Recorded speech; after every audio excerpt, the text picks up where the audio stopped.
दिशा online form YouTube channel देखने वाले सारे भाइयों ने अमित डुल पाएगी आज जोड़ गए प्यार भरी राम राम दोस्तों। तो दोस्तों कैसे हो आप सभी। आशा करता हूँ आप सभी स्वस्थ होंगे, तंदुरुस्त होंगे, मस्त होंगे और अपने आने वाले एग्जाम की तैयारी अच्छे तरीके से कर रहे होंगे दोस्तों आज की क्लास में आप लोगों का स्वागत करता हूं। आप लोगों को पता आज का दिन है वीरवार, तो हमारा टॉपिक रहेगा फिजिक्स यानी कि साइंस का दिन हम वीरवार को सिलेक्ट कर चुके हैं। ठीक है, और साइंस की आज हमारी पहली क्लास है।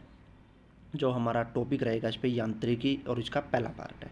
ठीक है, मशीन जो है बहुत बड़ा चैप्टर है, तो आपको लगभग 2 से 3 पार्टों में मैं ख़त्म करवाने का काम करूँगा। ठीक है, आप लोगों को पता है मैं डेली 30 से 40 मिनट के बीच में आप लोगों की क्लास लेकर आता हूँ। सोमवार को आपको हिस्ट्री होती है, मंगलवार को आपको पॉलिटिकल साइंस होती है, बुधवार को आपको जियोग्राफी होती है और दोस्तों वीरवार को आपको आज साइंस की क्लास मिल चुकी है। कल आपको भारत की कला और संस्कृति से रिलेटेड क्लास मिल जाएगी।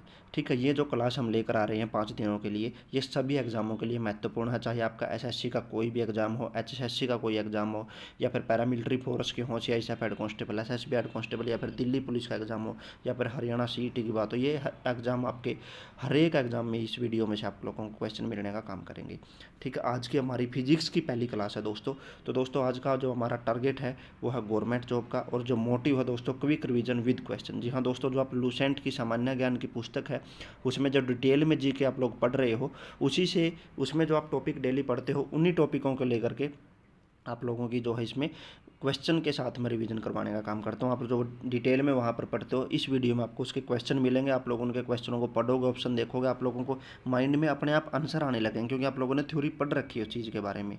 ठीक है, तो दोस्तों ये वीडियो आप लोगों को बहुत हेल्पफुल होगी। जो लूसेंट की या कहीं से भी अगर जी के आप पढ़ रहे हो, तो आप लोगों को थ्योरेटिकल अगर पता है तो ऑप्शनल क्वेश्चनों को आप आसानी से कर लोगे। अगर आप लूसेंट की जीके की बुक मंगवाना चाहते हो या कोई भी इंपॉर्टेंट बुक जो आपकी कंपटीशन एग्जाम के लिए बेस्ट होती है, उन सभी बुक्स के लिंक मैंने डिस्क्रिप्शन में दिए हैं। आप ऑर्डर करके अपने घर पर उन बुक्स को मंगवा सकते हैं दोस्तों। आप सभी को पता मैं इस चैनल पर जॉब या जॉब से जुड़ी जानकारी के ऊपर या फिर स्टडी या स्टडी से रिलेटेड मैटर के ऊपर इन्फॉर्मेटिव वीडियो लेकर आता रहता हूँ। अगर आप चाहते हो कोई भी आपको इन्फॉर्मेटिव वीडियो मिस ना हो, तो चैनल को सब्सक्राइब कर लें और बेल नोटिफिकेशन को ऑन कर लें दोस्तों, ताकि आने वाली वीडियो की नोटिफिकेशन आपको मिलती रहे। आपका समय बहुत ही कीमती है और हमें भी सिर्फ 40 मिनट मिले हैं इस क्लास को पूरा करने के लिए। जल्दी से चलते हैं हमारी क्लास की तरफ दोस्तों।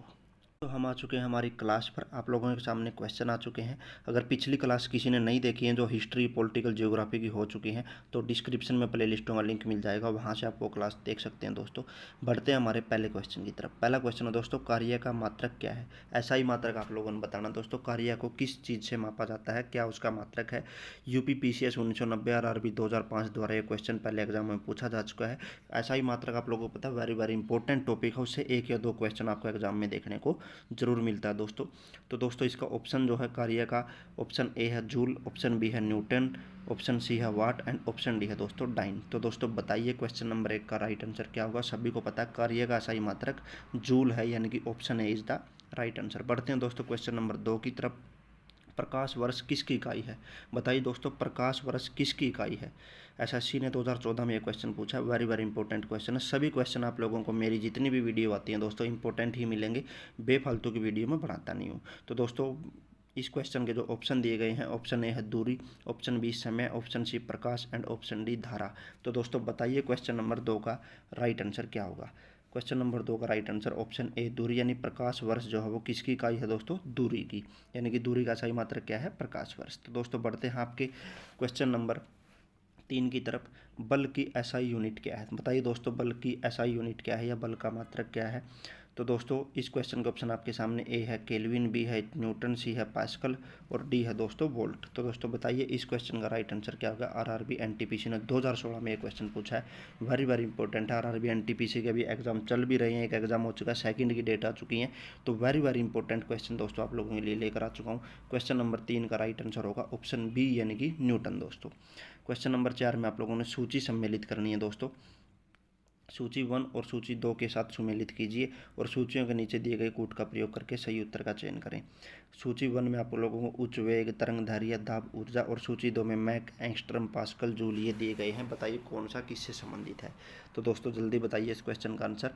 इस क्वेश्चन का राइट आंसर होगा ऑप्शन सी, यानी कि दोस्तों आपका उच्च वेग जो है वो मैक से संबंधित है, तरंग दैर्ध्य आपका एंगस्ट्रॉम से, दाब आपका पास्कल से और ऊर्जा जूल से। ठीक है। तो दोस्तों बढ़ते हैं आपके क्वेश्चन नंबर 5 की तरफ। इसमें भी आप लोगों ने सूची सम्मिलित करनी है।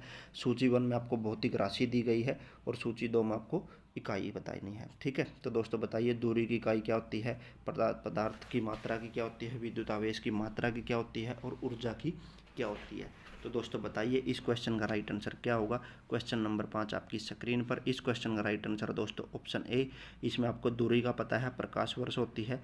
ठीक है। उसके बाद पदार्थ की मात्रा मोल होती है। उसके बाद दोस्तों विद्युत आवेश की मात्रा कूलाम होती है और ऊर्जा दोस्तों वाट घंटा में होती है। ठीक है। तो दोस्तों बढ़ते हैं आपके क्वेश्चन नंबर 6 की तरफ। ये भी सूची से रिलेटेड है, भौतिक राशियाँ और एसआई, यानी कि इसमें ज़्यादा एक एक करके क्वेश्चन पूछेंगे, तो इसलिए इस बुक में क्या कर रखा है दोस्तों, क्वेश्चन जो है मिलान में दे दिए ताकि सबका जो है रिवीजन हो सके एसआई के रिलेटेड।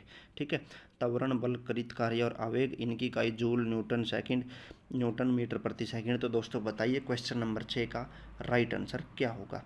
क्वेश्चन नंबर 6 आप लोगों की स्क्रीन पर। इस क्वेश्चन का राइट आंसर ऑप्शन डी होगा दोस्तों, जिसमें त्वरण आपको पता है मीटर प्रति सेकंड में मापा जाता है, बल आपको पता है न्यूटन में, और कृत कार्य दोस्तों जूल में, और आवेग दोस्तों न्यूटन सेकंड में। बढ़ते हैं दोस्तों क्वेश्चन नंबर 7 की तरफ। एक खगोलीय इकाई संबंधित है। तो दोस्तों बताइए खगोलीय जो इकाई है वो किससे संबंधित है। ठीक है। क्वेश्चन नंबर 7 आपके सामने आ चुका है। यूपीपीसीएस में 2013 में पूछा गया क्वेश्चन है, वेरी इंपॉर्टेंट है। ऑप्शन ए है दोस्तों सूर्य एवं पृथ्वी के बीच की दूरी से। ऑप्शन बी चंद्रमा एवं पृथ्वी के बीच की दूरी से। ऑप्शन सी सूर्य एवं चंद्रमा की बीच की दूरी से। एंड ऑप्शन डी उपयुक्त में से कोई नहीं। बताइए दोस्तों क्वेश्चन नंबर 7 का सही जवाब क्या होगा। इसका सही जवाब है दोस्तों ऑप्शन ए, यानी सूर्य एवं पृथ्वी के बीच की दूरी से। बढ़ते हैं दोस्तों क्वेश्चन नंबर 8 की तरफ। पारसेक इकाई है। तो दोस्तों बताइए पारसेक जो है वो किसकी इकाई है। UPPCS 1997, SSC 2016, very very important question. Option है आपके सामने दूरी की, ऑप्शन बी समय की, ऑप्शन सी प्रकाश की चमक की, ऑप्शन डी चुंबकीय बल की। तो दोस्तों बताइए क्वेश्चन नंबर 8 का सही जवाब क्या होगा। इसका आंसर है दोस्तों ए, यानी दूरी की पारसेक जो है वो इकाई है। तो दोस्तों बढ़ते हैं क्वेश्चन नंबर 9 की तरफ। निम्नलिखित में से कौन सा एक सुमेलित नहीं है, यानी कि 3 आपस में सुमेलित है, एक ऐसा मिलेगा जो आपस में सुमेलित नहीं है, उसका उससे कोई संबंध नहीं है, वो आप लोगों ने छांटना है। डेसिबल ध्वनि की तीव्रता की इकाई, असव शक्ति शक्ति की इकाई, समुद्री मील नौ संचालन में दूरी की इकाई, डी सेल्सियस ऊष्मा की इकाई। यूपीपीसीएस 2001 में ये क्वेश्चन पूछा गया है दोस्तों। तो दोस्तों बताइए क्वेश्चन नंबर 9 का राइट आंसर क्या होगा। ऑप्शन डी, यानी कि सेल्सियस ऊष्मा की इकाई नहीं है दोस्तों। ठीक है। तो दोस्तों बढ़ते हैं आपके क्वेश्चन नंबर 10 की तरफ। ल्यूमेन किसका मात्रक है। तो आप लोगों ने बताना ल्यूमेन जो है वो किसका मात्रक है। 4 ऑप्शन आपके सामने। आरआरबी ने 2004 में ये क्वेश्चन पूछा है दोस्तों। ऑप्शन ए है ज्योति का तीव्रता, ऑप्शन बी ज्योति पलक्स का, ऑप्शन सी उपयुक्त दोनों का, ऑप्शन डी इनमें से कोई नहीं। बताइए दोस्तों ल्यूमेन किसका मात्रक है। क्वेश्चन नंबर 10 आप लोगों की स्क्रीन पर। इसका राइट आंसर होगा ऑप्शन बी, यानी कि ज्योति पलक्स का। ठीक है। तो दोस्तों बढ़ते हैं आपके सामने क्वेश्चन नंबर 11 पर। भौतिक मात्रा ज्योति की इकाई क्या है। भौतिक मात्रा ज्योति की इकाई बताइए दोस्तों क्या है। Option A siemens, option B tesla, option C lux and option D weber. SSC ने 2016 में एक क्वेश्चन पूछा, वेरी वेरी इंपॉर्टेंट क्वेश्चन है दोस्तों। बताइए क्वेश्चन नंबर 11 का राइट आंसर क्या होगा। ऑप्शन सी, यानी कि lux is the right answer. Option number C lux इसका सही जवाब है दोस्तों। बढ़ते हैं दोस्तों नेक्स्ट क्वेश्चन 12 की तरफ। पास्कल इकाई है। तो दोस्तों बताइए, पहले भी आ चुका है, पास्कल किसकी इकाई है। आर्द्रता की, दाब की, वर्षा की या तापमान की। यूपीपीसीएस 2015 में, आरआरबी एनटीपीसी 2016 में ये क्वेश्चन पूछा गया है। वेरी वेरी इंपॉर्टेंट क्वेश्चन है दोस्तों। पास्कल इकाई है। बताइए दोस्तों क्वेश्चन नंबर 12 का सही जवाब क्या होगा। दाब की है। पास्कल जो किसकी इकाई है, दाब की, यानी कि ऑप्शन बी इसका सही जवाब है दोस्तों। बढ़ते हैं क्वेश्चन नंबर 13 की तरफ। कैंडेला मात्रक है। तो दोस्तों बताइए कैंडेला मात्रक है किसका है। ऑप्शन ए है आपके सामने ज्योति पलक्स का, ऑप्शन बी ज्योति प्रभाव का, ऑप्शन सी ज्योति दाब का एंड ऑप्शन डी ज्योति तीव्रता का। आरआरबी 2004 में पूछा गया क्वेश्चन। बताइए दोस्तों क्वेश्चन नंबर 13 का सही जवाब क्या होगा। ऑप्शन डी, यानी कि ज्योति तीव्रता। बढ़ते हैं दोस्तों ऊर्जा की एसआई इकाई। बताइए दोस्तों ऊर्जा की एसआई इकाई क्या है। Option A joule, option B newton, option C hertz and option D pascal. तो दोस्तों बताइए ऊर्जा की एसआई इकाई क्या है। जूल है, न्यूटन है, हर्ट्ज है या पास्कल है। आप लोगों ने बताना ऊर्जा की एसआई इकाई। आरआरबी ने 2004, एसएससी ने 2019 में इस क्वेश्चन को पूछा है। तो दोस्तों बताइए क्वेश्चन नंबर 14 का राइट आंसर क्या होगा। ऑप्शन ए जूल, यानी कि ऊर्जा की एसआई इकाई क्या है दोस्तों, जूल। बढ़ते हैं दोस्तों क्वेश्चन नंबर 15 की तरफ। चुंबकीय क्षेत्र की माप की इकाई क्या है। बताइए दोस्तों चुंबकीय क्षेत्र की माप की इकाई क्या है। Option A tesla, B ampere, C cobalt और डी ओम। एसएससी ने 2019 में क्वेश्चन पूछा। बताइए दोस्तों क्वेश्चन नंबर 15 का सही जवाब क्या होगा। क्वेश्चन नंबर 15 का सही जवाब दोस्तों ऑप्शन ए यानी कि टेस्ला। बढ़ते हैं दोस्तों क्वेश्चन नंबर 16 की तरफ। हर्ट्ज क्या मापने की यूनिट है। सबको पता होना चाहिए हर्ट्ज क्या मापने की यूनिट है, ये आप लोगों ने बताना है। कमेंट में ऑप्शन बिना आंसर दे दीजिए दोस्तों और लिखिए कि मैंने बिना कमेंट के आंसर दिया गया है। तो एसएससी 2015 में ये क्वेश्चन पूछा गया तरंगदैर्घ्य मापने की, उसके बाद है तरंगों की स्पष्टता, उसके सी है दोस्तों तरंगों की तीव्रता और डी है तरंगों की आवृत्ति। वेरी इंपॉर्टेंट क्वेश्चन है दोस्तों, एसएससी ने 2015 में पूछा है। क्वेश्चन नंबर 16 का सही जवाब क्या होगा, ऑप्शन डी यानी कि तरंगों की आवृत्ति। बढ़ते हैं दोस्तों क्वेश्चन नंबर 17 की तरफ। विद्युत मात्रा की इकाई क्या है। बताइए दोस्तों विद्युत जो मात्रा है हमारी उसका इकाई क्या है। आरआरबी ने 2003 में ये क्वेश्चन पूछा गया था। ऑप्शन आपके सामने है A ampere, B ohm, C volt and option D coulomb. तो दोस्तों बताइए क्वेश्चन नंबर 17 का सही जवाब क्या होगा। विद्युत मात्रा की इकाई है A ampere, B ohm, C volt and D coulomb. तो दोस्तों क्वेश्चन नंबर 17 है, इसका जो सही जवाब होगा ऑप्शन ए यानी कि एम्पियर। बढ़ते हैं दोस्तों क्वेश्चन नंबर 18 की तरफ। एसआई पद्धति में लेंस की शक्ति की इकाई क्या है। तो दोस्तों बताइए एसआई पद्धति में लेंस की शक्ति की इकाई क्या है। आरआरबी ने 2001 में पूछा गया क्वेश्चन है। Option A watt, option B dioptre, option C ऑप्टर, ऑप्शन डी मीटर। तो दोस्तों बताइए क्वेश्चन नंबर 18 का सही जवाब क्या होगा। इसका सही जवाब दोस्तों ऑप्शन बी यानी कि डायोप्टर। बढ़ते हैं दोस्तों क्वेश्चन नंबर 19 की तरफ। ध्वनि की तीव्रता मापने की इकाई क्या है। तो दोस्तों बताइए ध्वनि की तीव्रता मापने की इकाई क्या है। एसएससी ने 2019 में क्वेश्चन पूछा गया है। बताइए दोस्तों इस क्वेश्चन का सही जवाब क्या होगा। Option A candela, option B ampere, option C समुद्री मील, ऑप्शन डी डेसिबल। तो दोस्तों बताइए क्वेश्चन नंबर 19 का सही जवाब क्या होगा। ऑप्शन डी यानी कि डेसिबल ध्वनि तीव्रता की मापने की इकाई है। बढ़ते हैं दोस्तों क्वेश्चन नंबर 20 की तरफ। एम्पियर क्या नापने की इकाई है। तो दोस्तों बताइए अभी भी पीछे हमने क्वेश्चन किया था एम्पियर किसको मापती है दोस्तों। ए वोल्टेज को, बी करंट को, सी प्रतिरोध को या डी पावर को। सीजीपीएससी में एक क्वेश्चन पूछा गया 2004-05 में। बताइए क्वेश्चन नंबर 20 का सही जवाब क्या होगा। बी यानी कि करंट हमने पीछे पढ़ा था विद्युत मात्रा या करंट को मापने की इकाई क्या है एम्पियर। बढ़ते हैं दोस्तों क्वेश्चन नंबर 21 में।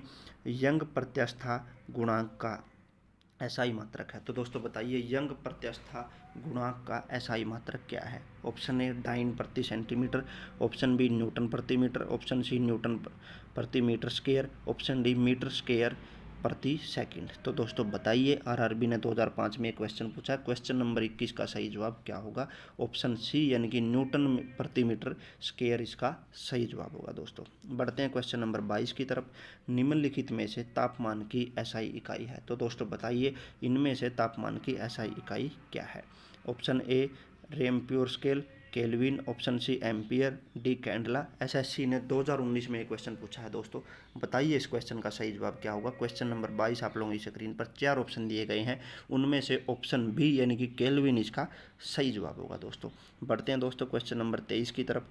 किस पदार्थ की प्रतिरोधकता किस इकाई में व्यक्त की जाती है। तो दोस्तों बताइए किसी पदार्थ की प्रतिरोधकता किस इकाई में व्यक्त की जाती है। उसकी प्रतिरोधकता बतानी है आपने कैसे व्यक्त की जाती है। Option A OHM, option B OHM प्रति centimetre, option C OHM centimetre, option D OHM centimetre square. तो दोस्तों बताइए CDS ने 2020 में क्वेश्चन पूछा। देखिए दोस्तों कितना इंपॉर्टेंट क्वेश्चन है, यूपीएससी लेवल में आप लोगों से ये क्वेश्चन पूछा गया है। बताइए दोस्तों क्वेश्चन नंबर 23 का सही जवाब क्या होगा। ऑप्शन सी यानी कि OHM सेंटीमीटर इसका सही जवाब है। किसी पदार्थ की प्रतिरोधकता किस इकाई में व्यक्त की जाती है, OHM सेंटीमीटर। बढ़ते हैं दोस्तों क्वेश्चन नंबर 24 की तरफ। संवेग का एसआई मात्रक। बताइए दोस्तों संवेग का एसआई मात्रक क्या है। Option A ampere, option B kgm प्रति second, option C joule and option D है दोस्तों kgm। एसएससी ने 2019 में इस क्वेश्चन को पूछा। वेरी इंपॉर्टेंट, क्योंकि आप लोगों को पता है फिजिक्स से और बायो और जो हमारी केमिस्ट्री है साइंस का जो है पोर्शन अधिक रहता है अदर जीके से। ठीक है, आप लोग समझते हो, क्योंकि एक पेपर में 5 से 7 क्वेश्चन अकेले साइंस से पूछे जाते हैं, इन तीनों साइंस से ही।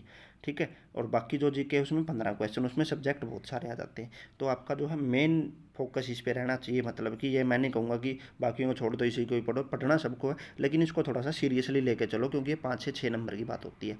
तो क्वेश्चन नंबर 24 आपके सामने है, 4 ऑप्शन दिए गए हैं। बताइए दोस्तों क्वेश्चन नंबर 24 का सही जवाब क्या होगा। ऑप्शन बी यानी कि किलोग्राम kgm प्रति सेकंड। संवेग का SI मात्रक kgm प्रति सेकंड। तो दोस्तों बढ़ते हैं आपके क्वेश्चन नंबर 25 की तरफ। निम्नलिखित में से कौन एक सदिश राशि नहीं है?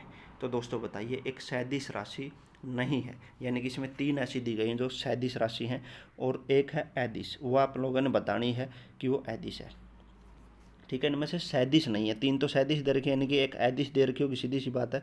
तो बताइए दोस्तों, इनमें से सदिश कौन सी नहीं है? 4 ऑप्शन है। ए संवेग, बी वेग, सी कोणीय वेग और डी द्रव्यमान। RRB 2003 में पूछा गया क्वेश्चन है, वेरी वेरी इंपॉर्टेंट क्वेश्चन है। बताइए दोस्तों, क्वेश्चन नंबर 25 का राइट आंसर क्या होगा? इसका सही जवाब है दोस्तों ऑप्शन डी, यानी कि द्रव्यमान। बढ़ते हैं दोस्तों, अदिश राशि है। आप लोगों ने इसमें 3 आपको सदिश राशि दी गई है और एक ऐसी होगी जो अदिश है। वो आप लोगों ने बताना है अदिश राशि कौन सी है। ऑप्शन ए ऊर्जा, ऑप्शन बी बल आघूर्ण, ऑप्शन सी संवेग, ऑप्शन डी उपयुक्त सभी। तो दोस्तों बताइए, इसमें से कौन सी अदिश राशि है? RRB ने 2002 में क्वेश्चन पूछा है, वेरी वेरी इंपॉर्टेंट क्वेश्चन है। इस क्वेश्चन का सही जवाब होगा ऊर्जा। ऊर्जा एक अदिश राशि है, बाकी ये दो दी गई है, ये सदिश राशि हैं दोस्तों। उसके बाद बढ़ते हैं दोस्तों हम क्वेश्चन नंबर 27 की तरफ। निम्नलिखित में से कौन सी एक सदिश राशि है? बताइए दोस्तों, सदिश राशि कौन सी है? ऑप्शन ए संवेग, बी दाब, सी ऊर्जा, डी कार्य। तो दोस्तों बताइए, सदिश राशि कौन सी है? IAS के एग्जाम में 1997 में पूछा गया था UPSC द्वारा। बहुत ही अच्छे क्वेश्चन आप लोगों के लिए लेकर आ रहा हूँ दोस्तों। अभी के अभी अगर मज़ा आ रहा है तो वीडियो को लाइक करें, शेयर करें, चैनल को सब्सक्राइब करके बेल नोटिफिकेशन को ऑन कर लें। तो दोस्तों बताइए, क्वेश्चन नंबर 27 का राइट आंसर क्या होगा? ऑप्शन ए, यानी कि संवेग इज द राइट आंसर, यानी कि सदिश राशि कौन सी है? संवेग है, बाकी क्या है? अदिश। बढ़ते हैं दोस्तों 28 पर। निम्नलिखित में से कौन सी राशि सदिश नहीं है? यानी कि 3 आपकी अदिश है, 3 आपकी क्या होगा? सदिश नहीं है, ठीक है। यानी कि आप लोगों ने इसमें से 3 आपकी सदिश दी हुई है, ठीक है। एक है जो अदिश है, उसी को आप लोगों ने बताना है। ऑप्शन ए विस्थापन, बी वेग, सी बल और डी है आयतन। BPSC ने 2002 में एक क्वेश्चन पूछा था। तो बताइए दोस्तों, क्वेश्चन नंबर 28 का सही जवाब क्या होगा? इसका सही जवाब है दोस्तों ऑप्शन डी, यानी कि आयतन। तो दोस्तों बढ़ते हैं आपके क्वेश्चन नंबर 29 की तरफ। निम्नलिखित में सदिश राशि है। बताइए दोस्तों, इनमें से सदिश राशि कौन सी है? वेग, द्रव्यमान, समय या लंबाई। तो दोस्तों बताइए, इनमें से एक सदिश राशि है, वो कौन सी है? RRB ने 2004 में एक क्वेश्चन पूछा गया। इसका सही जवाब होगा दोस्तों आपका ऑप्शन ए, यानी कि वेग एक सदिश राशि है। निम्नलिखित में से कौन सा एक व्युत्पन्न परिणाम नहीं है? तो दोस्तों बताइए, इनमें से सही जवाब क्या होगा? ऑप्शन ए घनत्व, बी द्रव्यमान, सी आयतन और डी चाल। SSC ने 2013 में ये क्वेश्चन पूछा गया है दोस्तों। तो दोस्तों बताइए, इसका सही जवाब क्या होगा? निम्नलिखित में से कौन सा एक व्युत्पन्न परिणाम नहीं है? घनत्व, द्रव्यमान, आयतन या चाल। बताइए दोस्तों, क्वेश्चन नंबर 30 का सही जवाब क्या होगा? ऑप्शन बी, यानी कि द्रव्यमान इसका सही जवाब है दोस्तों। बढ़ते हैं दोस्तों क्वेश्चन नंबर 31 की तरफ। त्वरण ज्ञात करने का सही सूत्र कौन सा? बताइए दोस्तों, त्वरण जो है किस सूत्र से ज्ञात किया जाता है? ऑप्शन ए है A=V - U/T। ऑप्शन बी है दोस्तों A=U+VT। एंड ऑप्शन सी है दोस्तों A=V+U/T। एंड ऑप्शन डी है दोस्तों A=V+U/2। BPSC ने 2002 में ये क्वेश्चन पूछा था। इनमें से बताइए सही सूत्र क्या है त्वरण ज्ञात करने का? क्वेश्चन नंबर 31, इसका सही जवाब है दोस्तों ऑप्शन ए, यानी कि V-U/T इसका सही जवाब होगा दोस्तों। बढ़ते हैं दोस्तों क्वेश्चन नंबर 32 की तरफ। पदार्थ के संवेग और वेग के अनुपात से कौन सी भौतिक राशि प्राप्त की जाती है? बताइए दोस्तों, पदार्थ के संवेग और वेग के अनुपात से कौन सी भौतिक राशि प्राप्त की जाती है? वेग, ऑप्शन बी त्वरण, ऑप्शन सी द्रव्यमान एंड ऑप्शन डी बल। BPSC ने 2002 में ये क्वेश्चन पूछा गया है। बताइए दोस्तों, क्वेश्चन नंबर 32 का 32 का राइट आंसर क्या होगा? ऑप्शन सी द्रव्यमान इसका सही जवाब है दोस्तों। बढ़ते हैं दोस्तों क्वेश्चन नंबर 33 की तरफ, 33 की तरफ। प्लांक के अचर में किसका आयाम होता है? बताइए दोस्तों, प्लांक के अचर में किसका आयाम होता है? ऑप्शन ए ऊर्जा का, बी रैखिक गति का, सी कोणीय गति का, डी बल का। SSC ने 2015 में ये क्वेश्चन पूछा है दोस्तों। बताइए दोस्तों, इस क्वेश्चन का सही जवाब क्या होगा? क्वेश्चन नंबर 33 ऑप्शन सी इसका सही जवाब है दोस्तों कोणीय गति। बढ़ते हैं दोस्तों आपके सामने क्वेश्चन नंबर 34 पर। एक लड़की झूले पर बैठी स्थिति में झूला झूल रही है। उस लड़की के खड़े हो जाने पर दोलनों का आवर्तकाल बताइए दोस्तों क्या होगा? ऑप्शन ए कम हो जाएगा, बी अधिक हो जाएगा, सी लड़की की ऊंचाई पर निर्भर करेगा, डी अपरिवर्तित रहेगा। वेरी वेरी इंपॉर्टेंट क्वेश्चन है, एग्जाम में पूछे जाते हैं। थोड़ा सा ध्यान से पढ़ने से इनके आंसर आसानी से दिए जा सकते हैं। तो दोस्तों बताइए क्वेश्चन नंबर 34 का सही जवाब क्या होगा। इसका सही जवाब होगा दोस्तों ए कम हो जाएगा। ठीक है, क्योंकि उस पर दाब जो है वो कम हो जाएगा, तो इस वजह से उसका दोलन जो है वो कम हो जाएगा। बढ़ते हैं दोस्तों क्वेश्चन नंबर 35। घूर्णन करती एक गोल मेज पर अचानक एक लड़का आकर बैठ जाता है, मेज के कोणीय वेग पर क्या प्रभाव पड़ेगा। ऑप्शन ए कम हो जाएगा, बी बढ़ जाएगा, सी उतना ही रहेगा, डी कुछ नहीं कहा जा सकता। तो दोस्तों बताइए क्वेश्चन नंबर 35 का सही जवाब क्या होगा। बहुत सारे जो नहीं पढ़ते वो तो कहेंगे कुछ नहीं कहा जा सकता, क्योंकि वो स्टडी नहीं करते हैं। दोस्तों जब आप फिजिक्स को पढ़ते हो तो ये बहुत आसानी से समझ में आने लग जाती है। तो दोस्तों बताइए क्वेश्चन नंबर 35 का राइट आंसर क्या होगा। इसका सही जवाब होगा ऑप्शन ए, यानी कि कम हो जाएगा। बढ़ते हैं दोस्तों आपके क्वेश्चन नंबर 36 पर। यदि किसी चलती हुई वस्तु के वेग को 2 गुना कर दिया जाए तो उसका या उसकी क्या स्थिति होगी, वो आप लोगों ने ऑप्शन में से बतानी है दोस्तों। ठीक है, वेग 2 गुना होने पर क्या असर पड़ता है। ऑप्शन ए है त्वरण 2 गुना हो जाएगा, ऑप्शन बी गतिज ऊर्जा 2 गुनी हो जाती है, ऑप्शन सी गतिज ऊर्जा 4 गुनी हो जाती है, ऑप्शन डी भार 2 गुना हो जाता है। यूपीपीसीएस में 2014 में ये क्वेश्चन पूछा गया था। तो दोस्तों बताइए क्वेश्चन नंबर 36 का सही जवाब क्या होगा। क्वेश्चन नंबर 36 ऑप्शन सी, यानी कि गतिज ऊर्जा जो है वो 4 गुना हो जाती है अगर उसका वेग 2 गुना कर दिया जाए, तो ये इसका सही जवाब होगा दोस्तों। बढ़ते हैं आपके सामने क्वेश्चन नंबर 37 पर। किसी पिंड के द्रव्यमान तथा भार में अंतर होता है क्योंकि ऑप्शन ए है द्रव्यमान परिवर्तनीय होता है जबकि भार स्थिर रहता है, ऑप्शन बी द्रव्यमान स्थिर रहता है जबकि भार परिवर्तनीय होता है, ऑप्शन सी दोनों सत्य है, ऑप्शन डी दोनों गलत है। बताइए दोस्तों क्वेश्चन नंबर 37 का सही जवाब क्या होगा।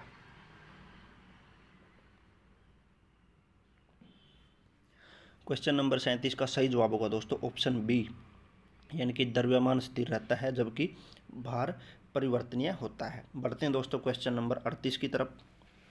किसी भी स्थिर या गतिशील वस्तु की स्थिति और दिशा में तब तक कोई परिवर्तन नहीं होता जब तक उस पर कोई बाह्य बल सक्रिय न हो। यह क्या है, ये आप लोगों ने बताना। ऑप्शन ए है न्यूटन गति विषयक प्रथम नियम, यानी कि न्यूटन की गति का पहला नियम, ऑप्शन बी न्यूटन की गति का दूसरा नियम, ऑप्शन सी न्यूटन की गति का तृतीय नियम, ऑप्शन डी गैलीलियो का गति विषयक नियम। आरआरबी ने 2002 में क्वेश्चन पूछा था। बताइए दोस्तों इस क्वेश्चन का आंसर क्या होगा। क्वेश्चन नंबर 38, इस क्वेश्चन का राइट आंसर होगा दोस्तों ऑप्शन ए, यानी कि ये कौन सा नियम है, पहला नियम है, वो सेम स्थिति में रहती है जब तक उस पर बाह्य बल न लगाया जाता है। ये कौन सा, न्यूटन की गति का पहला नियम है। बढ़ते हैं दोस्तों आपके सामने क्वेश्चन नंबर 39 पर। किसी असंतुलित बल द्वारा किसी पिंड में उत्पन्न त्वरण। तो दोस्तों बताइए किसी असंतुलित बल द्वारा किसी पिंड में उत्पन्न त्वरण क्या कहलाता है।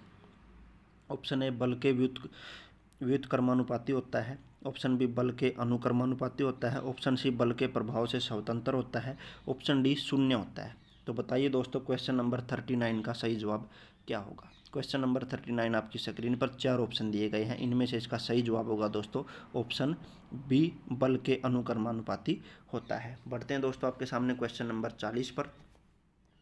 न्यूटन के गति के तीसरे नियम के अनुसार क्रिया तथा प्रतिक्रिया से संबंध बल है। तो दोस्तों बताइए न्यूटन के गति के तीसरे नियम के अनुसार क्रिया तथा प्रतिक्रिया से संबंध बल। ऑप्शन ए हमेशा एक ही वस्तु पर लगे होने चाहिए, ऑप्शन बी भिन्न भिन्न वस्तुओं पर लगे हो सकते हैं, सी हमेशा भिन्न भिन्न वस्तुओं पर ही लगे होने चाहिए, ऑप्शन डी का परिणाम बराबर होना जरूरी नहीं है किंतु उनकी दिशा समान होनी चाहिए। बताइए दोस्तों क्वेश्चन नंबर 40 का सही जवाब क्या होगा। इस क्वेश्चन का सही जवाब है दोस्तों ऑप्शन सी, यानी कि हमेशा भिन्न भिन्न वस्तुओं पर ही लगे होने चाहिए। तो दोस्तों बढ़ते हैं आपके क्वेश्चन नंबर 41 पर। प्रत्येक क्रिया के बराबर व विपरीत दिशा में एक प्रतिक्रिया होती है। प्रत्येक क्रिया के बराबर व विपरीत दिशा में एक प्रतिक्रिया होती है, यह क्या है। न्यूटन की गति का पहला नियम या दूसरा नियम या तीसरा नियम या उपयुक्त में से कोई नहीं। तो बताइए दोस्तों क्वेश्चन नंबर 41 का सही जवाब क्या होगा। क्वेश्चन नंबर 41 का सही जवाब है दोस्तों ऑप्शन सी, यानी कि न्यूटन की गति का तृतीय नियम। तो दोस्तों बढ़ते हैं क्वेश्चन नंबर 42 की तरफ। क्वेश्चन नंबर 42 है दोस्तों, जल में तैरना न्यूटन की गति के किस नियम के कारण संभव है। तो दोस्तों बताइए जल में तैरना न्यूटन की किस गति के नियम के तहत संभव है। ऑप्शन ए प्रथम नियम, बी द्वितीय नियम, सी तृतीय नियम या उपयुक्त सभी। तो दोस्तों बताइए क्वेश्चन नंबर 42 का सही जवाब क्या होगा। ऑप्शन सी, यानी कि तृतीय नियम के तहत। बढ़ते हैं दोस्तों क्वेश्चन नंबर 43 की तरफ। कोई पिंड तब तक विराम अवस्था में ही बना रहेगा जब तक उस पर कोई बाह्य बल कार्य नहीं करता। यह कथन किसका है? तो दोस्तों बताइए क्वेश्चन नंबर 43 का सही जवाब क्या है? कोई पिंड तब तक विराम अवस्था में ही बना रहेगा जब तक उस पर कोई बाह्य बल कार्य नहीं करता। यह कथन किसका है? ऑप्शन ए न्यूटन का, ऑप्शन बी आइंस्टीन का, ऑप्शन सी आर्किमिडीज का, ऑप्शन डी गैलीलियो का। तो दोस्तों बताइए क्वेश्चन नंबर 43 का सही जवाब क्या होगा? ऑप्शन ए यानी कि न्यूटन। ये कथन किसका दोस्तों? न्यूटन का। बढ़ते हैं दोस्तों क्वेश्चन नंबर 44 यानी कि 44 की तरफ। बल की परिभाषा आती है न्यूटन के कौन से नियम से? बताइए दोस्तों बल की परिभाषा न्यूटन के कौन से नियम से आती है? पहले से, दूसरे से, तीसरे से या फिर गुरुत्वाकर्षण नियम से? बताइए दोस्तों क्वेश्चन नंबर 44 का सही जवाब क्या होगा? ऑप्शन ए यानी कि गति के पहले नियम से बल की परिभाषा आती है दोस्तों। बढ़ते हैं दोस्तों क्वेश्चन नंबर 45 की तरफ। किसी पिंड के उस गुणधर्म को क्या कहते हैं जिससे वह सीधी रेखा में विराम या एक समान गति की स्थिति में किसी भी परिवर्तन का विरोध करती है? तो दोस्तों बताइए किसी पिंड के उस गुणधर्म को क्या कहते हैं जिससे वह सीधी रेखा में विराम या एक समान गति में किसी भी परिवर्तन का विरोध करती है? ऑप्शन ए आपके सामने गतिहीनता, ऑप्शन बी जड़त्व, ऑप्शन सी कुल भार, ऑप्शन डी है दोस्तों अक्रियता। आरआरबी ने 2004 में एक क्वेश्चन पूछा है दोस्तों, वेरी वेरी इंपॉर्टेंट क्वेश्चन है। क्वेश्चन नंबर 45 इसका सही जवाब होगा दोस्तों ऑप्शन बी यानी कि जड़त्व। बढ़ते हैं दोस्तों क्वेश्चन नंबर 46 की तरफ। न्यूटन के पहले नियम को भी कहते हैं। तो दोस्तों बताइए न्यूटन के पहले नियम को दूसरा नाम क्या दिया गया है? अघूर्णन का नियम, जड़त्व का नियम, ऊर्जा का नियम या संवेग का नियम? एसएससी 2011 ने ये क्वेश्चन पूछा गया दोस्तों। बताइए क्वेश्चन नंबर 46 का सही जवाब क्या होगा? ऑप्शन बी यानी कि जड़त्व का नियम भी दोस्तों न्यूटन के पहले नियम को कहा जाता है। क्वेश्चन नंबर 47 गाड़ी खींचता हुआ घोड़ा किस बल के कारण आगे बढ़ता है? तो दोस्तों बताइए गाड़ी खींचता हुआ घोड़ा किस बल के कारण आगे बढ़ता है? गाड़ी द्वारा घोड़े पर आरोपित बल से, घोड़े द्वारा गाड़ी पर आरोपित बल से, घोड़े द्वारा अपने पैरों से पृथ्वी पर आरोपित बल से या पृथ्वी द्वारा घोड़े के पैरों पर आरोपित बल से? बताइए दोस्तों क्वेश्चन नंबर 47 से इसका सही जवाब कौन सा ऑप्शन होगा? तो ऑप्शन डी यानी कि पृथ्वी द्वारा घोड़े के पैरों पर आरोपित बल से जो है वो गाड़ी खींचता हुआ घोड़ा आगे बढ़ता है दोस्तों। बढ़ते हैं दोस्तों क्वेश्चन नंबर 48 की तरफ। चलती हुई बस पर जब अचानक ब्रेक लगती तो उसमें बैठे हुए यात्री आगे की दिशा में गिरते हैं, इसको किसके द्वारा समझाया जा सकता है? सापेक्षता के सिद्धांत द्वारा, ऑप्शन बी न्यूटन का पहला नियम, ऑप्शन सी न्यूटन का दूसरा नियम, ऑप्शन डी न्यूटन का तीसरा नियम। एनडीए द्वारा 2011 में ये क्वेश्चन पूछा गया है दोस्तों। ऑफिसर रैंक के एग्जाम में आपसे ये क्वेश्चन पूछे गए हैं, वेरी वेरी इंपॉर्टेंट है। क्लास को मिस न करें, क्लास को पूरा देखें और डेली क्लास ज्वाइन करें। आप लोग को कोई ना कोई एग्जाम पक्का निकलेगा, ये हमारा वादा है। तो दोस्तों बताइए क्वेश्चन नंबर 48 ऑप्शन बी यानी कि न्यूटन का पहला नियम। बढ़ते हैं दोस्तों क्वेश्चन नंबर 49 की तरफ। रॉकेट किस सिद्धांत पर कार्य करता है? बताइए दोस्तों रॉकेट किस सिद्धांत पर कार्य करता है? न्यूटन का तृतीय नियम, ऑप्शन बी न्यूटन का प्रथम नियम, ऑप्शन सी न्यूटन का द्वितीय नियम, ऑप्शन डी दोस्तों आर्किमिडीज का सिद्धांत। एसएससी ने 2014 में ये क्वेश्चन पूछा है। तो दोस्तों बताइए इस क्वेश्चन का सही जवाब क्या होगा? क्वेश्चन नंबर 49 का सही जवाब है दोस्तों ऑप्शन ए यानी कि न्यूटन का तृतीय नियम।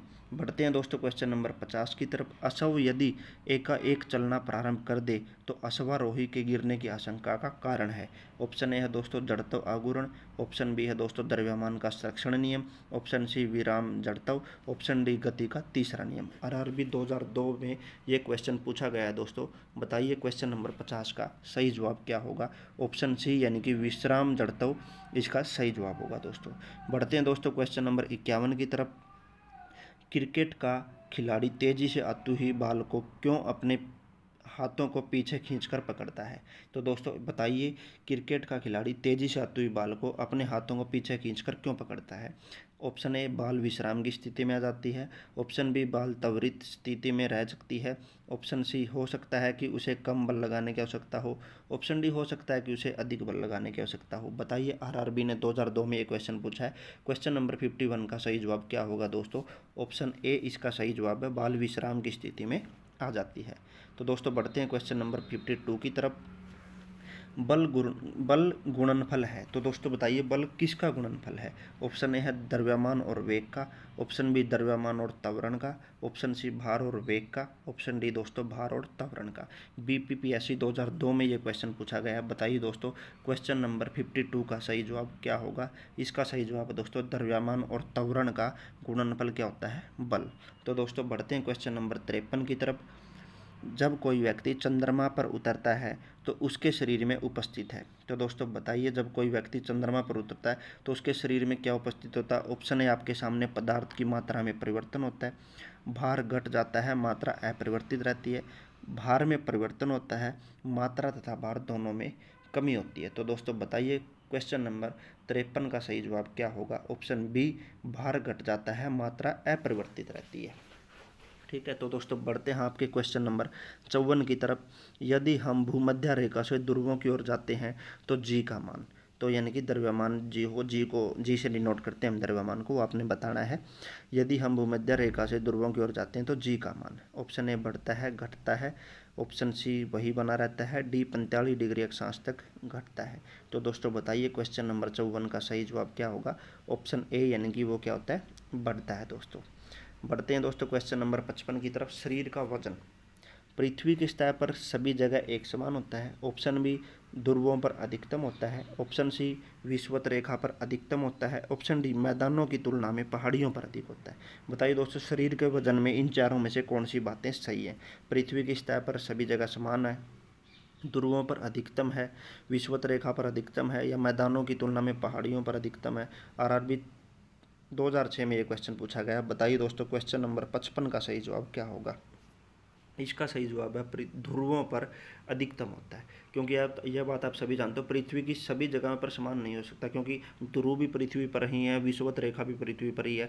ठीक है, विषुवत रेखा पर दो है दोस्तों अलग होता है, यानी कि ध्रुवों पर सबसे अधिकतम शरीर का वजन होता है, ये बात इसमें सही है। बढ़ते हैं दोस्तों क्वेश्चन नंबर 56 की तरफ। व्यक्ति पृथ्वी की सतह की तुलना में चंद्रमा की सतह पर अधिक ऊंचा क्यों उछल सकता है? व्यक्ति पृथ्वी की सतह की तुलना में चंद्रमा की सतह पर अधिक ऊंचा क्यों उछल सकता है, ये आप लोगों ने बतानी। ऑप्शन ए चंद्रमा की सतह खुरदरी होती है, ऑप्शन बी चंद्रमा का कोई वायुमंडल नहीं होता, ऑप्शन सी चंद्रमा में गुरुत्वाकर्षण के कारण त्वरण पृथ्वी की तुलना में कम होता है, ऑप्शन डी चंद्रमा पृथ्वी से अधिक ठंडा होता है। एसएससी ने 2015 में ये क्वेश्चन पूछा था। तो दोस्तों बताइए क्वेश्चन नंबर 56 का सही जवाब क्या होगा? इसका सही जवाब दोस्तों ऑप्शन सी, क्योंकि वहाँ पर गुरुत्वाकर्षण जो बल है वो कम होता है। ठीक है, तो दोस्तों बढ़ते हैं आपके क्वेश्चन नंबर 57 की तरफ। 20 किलो के वजन को जमीन के ऊपर 1 मीटर की ऊंचाई पर पकड़े रखने के लिए किया गया कार्य, तो आप लोगों ने बताना है। तो ऑप्शन ए है 20 जूल, ऑप्शन बी 200 जूल, सी 981 जूल, या डी 0 जूल। तो दोस्तों बताइए इस क्वेश्चन का सही जवाब क्या होगा? क्वेश्चन नंबर 57 आपकी स्क्रीन पर, ऑप्शन डी इसका सही जवाब है दोस्तों, यानी कि 0 जूल। बढ़ते हैं दोस्तों क्वेश्चन नंबर 58 पर। एक व्यक्ति एक दीवार को धक्का देता है पर उसे विस्थापित करने में असफल रहता है, तो वह करता है कोई भी कार्य नहीं, ऋणात्मक कार्य है, धनात्मक परंतु अधिकतम कार्य नहीं, अधिकतम कार्य। तो दोस्तों बताइए इन चारों ऑप्शनों में से कौन सा इसका सही जवाब होगा? आरआरबी 2002 में ये क्वेश्चन पूछा गया है। तो दोस्तों इस क्वेश्चन का सही जवाब है ऑप्शन ए, यानी कि वो कोई भी कार्य नहीं करता है। बढ़ते हैं दोस्तों क्वेश्चन नंबर 59 की तरफ। पहाड़ी पर चढ़ता एक व्यक्ति आगे की ओर झुक जाता है क्योंकि तेज चल सके, बी फिसलने की संभावना कम हो जाए, सी शक्ति संरक्षण हेतु, डी स्थायित्व बढ़ाने के लिए। बताइए दोस्तों क्वेश्चन नंबर 59 का सही जवाब क्या होगा? इसका सही जवाब है दोस्तों ऑप्शन डी, यानी कि स्थायित्व बढ़ाने के लिए वो आगे की ओर झुक के चलता है। बताइए दोस्तों क्वेश्चन नंबर 60 आप लोगों की स्क्रीन पर। क्वेश्चन है पीसा की ऐतिहासिक मीनार तिरछी होते हुए भी नहीं गिरती क्योंकि। ऑप्शन आपके सामने है। ऑप्शन है इसके गुरुत्व केंद्र से जाने वाली ऊर्ध्वाधर रेखा आधार से होकर जाती है, ऑप्शन बी है दोस्तों इसके गुरुत्व केंद्र से होकर जाने वाली ऊर्ध्वाधर रेखा आधार से होकर नहीं जाती है, ऑप्शन सी है इसके पीछे ईश्वरीय प्रभाव है, ऑप्शन डी यह एक आश्चर्य है। तो दोस्तों बताइए क्वेश्चन नंबर 60 का सही जवाब क्या होगा? ऑप्शन ए इसका सही जवाब है दोस्तों, क्योंकि इसके गुरुत्व केंद्र से जाने वाली ऊर्ध्वाधर रेखा क्या है वो आधार से होकर जाती है। बढ़ते हैं दोस्तों क्वेश्चन नंबर 61 की तरफ। जाड़े की रातों में यानी कि ठंड जो होती है दोस्तों, सर्दी की रातों में अत्यधिक ठंड पड़ने पर पानी की पाइप फट जाती है, क्यों फट जाती है ये आप लोगों ने बताना है। जमने के बाद पानी का घनत्व कम हो जाता है, जमने के बाद पानी कठोर हो जाता है अतः उसकी यह कठोरता पाइप को तोड़ देती है। ऑप्शन सी, जमने के बाद पानी का आयतन बढ़ जाता है। ऑप्शन डी, जमने के बाद पानी की पाइप का धातु गल धातु गल जाता है। तो दोस्तों बताइए इस क्वेश्चन में सही जवाब क्या होगा। क्वेश्चन नंबर 61 आप लोगों की स्क्रीन पर। इसका सही जवाब दोस्तों ऑप्शन सी, यानी कि जमने के बाद पानी का जो आयतन है, जो जगह घेरने का जो वो है, वो बढ़ जाता है, इसलिए वो पाइप फट जाता है दोस्तों। बढ़ते हैं दोस्तों आपके क्वेश्चन नंबर 62 पर।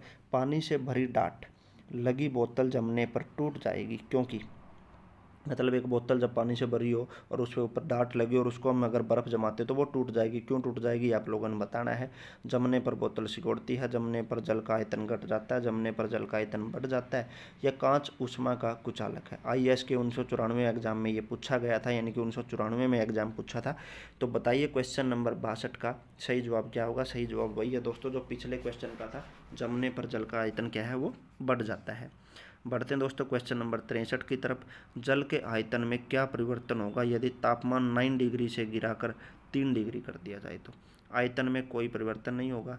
आयतन पहले बढ़ेगा बाद में घटेगा, आयतन पहले घटेगा बाद में बढ़ेगा, पानी जम जाएगा। UPPCS 1997 में ये क्वेश्चन पूछा गया था। वेरी वेरी इंपॉर्टेंट क्वेश्चन है, अभी भी पूछा जा सकता है, संभावनाएं बहुत हैं। तो दोस्तों बताइए क्वेश्चन नंबर 63 का सही जवाब क्या होगा। आयतन पहले घटेगा बाद में बढ़ेगा, ये इसका सही जवाब होगा ऑप्शन सी। बढ़ते हैं दोस्तों क्वेश्चन नंबर 64 की तरफ। एक झील में तैरने वाली इस्पात की नाव के लिए नाव द्वारा विस्थापित पानी का भार कितना होगा। एक झील में तैरने वाली इस्पात की नाव के लिए नाव द्वारा विस्थापित पानी का भार कितना होगा। तो ऑप्शन आपके सामने, नाव के भार से कम, ऑप्शन बी नाव के भार से ज़्यादा, ऑप्शन सी नाव के उस भाग के भार के बराबर जो झील के पानी की सतह के नीचे है, ऑप्शन डी नाव के भार के बराबर। तो दोस्तों बताइए इस क्वेश्चन का राइट आंसर क्या होगा। NDA के 2012 के एग्जाम में पूछा गया क्वेश्चन है। क्वेश्चन नंबर 64 आप लोगों की स्क्रीन पर। बताइए इसका सही जवाब क्या होगा। सही जवाब है दोस्तों ऑप्शन सी, यानी कि नाव के उस भाग के बराबर जो झील के पानी की सतह के नीचे है। बढ़ते हैं दोस्तों क्वेश्चन नंबर 65। किसी कालीन की सफाई के लिए यदि उसे छड़ी से पीटा जाए तो उसमें कौन सा नियम लागू होता है। गति का पहला नियम, दूसरा नियम या तीसरा नियम, या गति के पहले और दूसरे नियम का संयोजन। तो दोस्तों बताइए, SSC ने 2011, 13 बहुत सारे एग्जामों में SSC ने इस क्वेश्चन को रिपीट किया है। बताइए इस क्वेश्चन का सही जवाब क्या होगा। क्वेश्चन नंबर 65, इस क्वेश्चन का राइट आंसर है गति का पहला नियम दोस्तों। बढ़ते हैं क्वेश्चन नंबर 66 की तरफ। सड़क पर चलने की अपेक्षा बर्फ़ पर चलना कठिन है, क्योंकि बर्फ़ सड़क से सख्त होती है, सड़क बर्फ़ से सख्त होती है। सी, जब हम अपने पैर से धक्का देते हैं तो बर्फ़ कोई प्रतिक्रिया व्यक्त नहीं करती। ऑप्शन डी, बर्फ़ में सड़क की अपेक्षा घर्षण कम होता है। तो दोस्तों बताइए इस क्वेश्चन का सही जवाब क्या होगा। UPPCS 1994 में पूछा गया क्वेश्चन है। क्वेश्चन नंबर 66 आप लोगों की स्क्रीन पर है। बताइए इस क्वेश्चन का सही जवाब क्या होगा। क्वेश्चन नंबर 66, इसका सही जवाब होगा दोस्तों ऑप्शन डी, यानी कि बर्फ़ में सड़क की अपेक्षा घर्षण कम होता है। बढ़ते हैं दोस्तों क्वेश्चन नंबर 67 पर। रोड़ी युक्त सड़क की तुलना में बर्फ़ पर चलना कठिन होता है, क्योंकि बर्फ़ मुलायम एवं स्पंजी होती है जबकि रोड़ी कठोर होती है। पैर तथा बर्फ़ के मध्य घर्षण बल रोड़ी एवं पैर के मध्य घर्षण बल की तुलना में कम होता है। बर्फ़ पर घर्षण बल रोड़ी की तुलना में अधिक होता है। उपयुक्त में से कोई नहीं। तो दोस्तों बताइए इस क्वेश्चन का सही जवाब क्या होगा। क्वेश्चन नंबर 67, इसका सही जवाब भी वही है जो पहले वाले क्वेश्चन का था, कि बर्फ़ के मध्य घर्षण बल रोड़ी के मुकाबले में कम होता है। ठीक है, नहीं कि बर्फ़ पर घर्षण बल कम है, सड़क पर अधिक होता है, इसलिए बर्फ़ पर चलना मुश्किल है और सड़क पर चलना आसान है। जहाँ पर घर्षण बल अधिक होगा वहाँ पर चलना आसान होता है। बढ़ते हैं दोस्तों क्वेश्चन नंबर 68 की तरफ। लकड़ी के सिलेंडराकार पात्र को खींचने की जगह लुढ़काना आसान होता है, क्यों। जब उसे खींचा जाता है तो वस्तु का भार कार्यकारी होता है। बी, लुढ़कना अवस्था का घर्षण बल फिसलन अवस्था के घर्षण बल की तुलना में बहुत कम होता है। सी, खींचने की अवस्था में सड़क के संपर्क में बैरल का पृष्ठीय क्षेत्रफल अधिक होता है। ऑप्शन डी, उपयुक्त विकल्पों के अतिरिक्त कोई और विकल्प। तो दोस्तों बताइए क्वेश्चन नंबर 68 का राइट आंसर क्या होगा। ऑप्शन बी यानी कि लुढ़कन अवस्था का घर्षण बल फिसलन अवस्था के घर्षण बल की तुलना में बहुत कम होता है, इसलिए वो लुढ़काना आसान होता है। ठीक है, तो दोस्तों बढ़ते हैं आपके क्वेश्चन नंबर 69 की तरफ। एक नदी में चलता हुआ जहाज समुद्र में आता है। जब जहाज का स्तर पहले जितना होगा थोड़ा ऊपर जाएगा, थोड़ा नीचे जाएगा, ऊपर या नीचे होगा, जो उसमें पड़े हुए भार पर निर्भर करता है। तो दोस्तों बताइए इन चारों में से राइट आंसर क्या होगा। CDS के 2004 के एग्जाम में ये क्वेश्चन पूछा गया है। क्वेश्चन नंबर 69 आप लोगों की स्क्रीन पर। बताइए इस क्वेश्चन का राइट आंसर क्या होगा। इस क्वेश्चन का राइट आंसर थोड़ा ऊपर जाएगा दोस्तों। बढ़ते हैं क्वेश्चन नंबर 70 की तरफ। लोहे की कील पारे में क्यों तैरती है जबकि यह पानी में डूब जाती है। तो आप लोगों ने बताना लोहे की जो कील है वो पारे में तो तैरती है लेकिन पानी में डूब जाती है, वो ऐसा क्यों होता है। 4 ऑप्शन आपके सामने, बताइए दोस्तों। लोहे की पारे से रासायनिक क्रिया की प्रवृत्ति पानी की तुलना में कम होने के कारण। ऑप्शन बी लोहे का भार पानी से अधिक है तथा पारे से कम है। ऑप्शन सी लोहे का घनत्व पानी से अधिक है पारे से कम है। ऑप्शन डी पारा पानी से भारी है। तो दोस्तों बताइए इस क्वेश्चन का सही जवाब क्या होगा। आप लोगों के सामने क्वेश्चन है, UPPCS में 1994 में पूछा गया क्वेश्चन है, क्वेश्चन नंबर 70। तो दोस्तों बताइए क्वेश्चन नंबर 70 का सही जवाब क्या होगा। ऑप्शन सी लोहे का घनत्व पानी से अधिक है। क्या है दोस्तों, लोहे का जो घनत्व वो पानी से तो अधिक है लेकिन पारे से कम है, इसलिए वो पारे में तैरता है और पानी में डूब जाता है। बढ़ते हैं दोस्तों क्वेश्चन नंबर 71 की तरफ। जब एक ठोस पिंड को पानी में डुबोया जाता है तो उसके भार में ह्रास होता है। यह ह्रास कितना होता है यह आप लोगों ने बताना है दोस्तों। जब एक ठोस पिंड को पानी में डुबोया जाता है तो उसके भार में ह्रास होता है, यह ह्रास कितना होता है वो आप लोगों ने बताना। ऑप्शन ए दोस्तों विस्थापित पानी के भार के बराबर। ऑप्शन बी विस्थापित पानी के भार से कम। ऑप्शन सी विस्थापित पानी के भार से अधिक। ऑप्शन डी दोस्तों विस्थापित पानी के भार से संबंधित नहीं है।